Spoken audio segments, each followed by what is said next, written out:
നിയുക്ത American president Donald ട്രംപിന്റെ ഉപദേഷ്ടാക്കൾ റഷ്യ-യുക്രൈൻ സമാധാന ചർച്ചകൾ മുന്നോട്ട് കൊണ്ടുപോകുന്നതിനുള്ള തന്ത്രം വികസിപ്പിക്കാനുള്ള ശ്രമങ്ങൾ നടത്തുകയാണ്.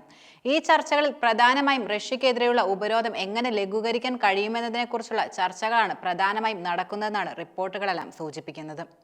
രണ്ട് പ്രധാന റഷ്യൻ പെട്രോളിയം നിർമ്മാതാക്കളും അനുബന്ധ സ്ഥാപനങ്ങളും റഷ്യൻ ക്രൂഡ് ഓയിൽ കടത്തുന്നതിൽ ഏർപ്പെട്ടിരിക്കുന്ന 183 കപ്പലുകളും ലക്ഷ്യമിട്ടുകൊണ്ടായിരുന്നു ജോ ബൈഡൻ റഷ്യക്കെതിരെ പുതിയ ഉപരോധം പ്രധാനമായും പ്രഖ്യാപിച്ചിരുന്നത്. എന്നാൽ ഈ പുതിയ നടപടികൾ യഥാർത്ഥത്തിൽ ലോക എണ്ണവില കുതിച്ചുയരാനാണ് വഴിതെളിച്ചത്. അമേരിക്കൻ പ്രസിഡന്റിന്റെ ടീം അധികാരത്തിൽ ഏറിയാൽ നിലനിൽക്കുന്ന ഭാവിയിലെ രണ്ട് പ്രധാന കാര്യങ്ങളാണ് പരിഗണിക്കുകയെന്നാണ് റിപ്പോർട്ടുകളെല്ലാം സൂചിപ്പിക്കുന്നത്. അതിൽ ആദ്യത്തെ ലക്ഷ്യം യുക്രൈൻ സംഘർഷം പരിഹരിക്കലായിരിക്കും. പിന്നീട് റഷ്യൻ എണ്ണ കമ്പനികൾക്ക് പരിമിതമായ ഉപരോധ ഇളവ് അനുവദിച്ചേക്കുമെന്നാണ് റിപ്പോർട്ടുകൾ വെളിപ്പെടുത്തുന്നത്.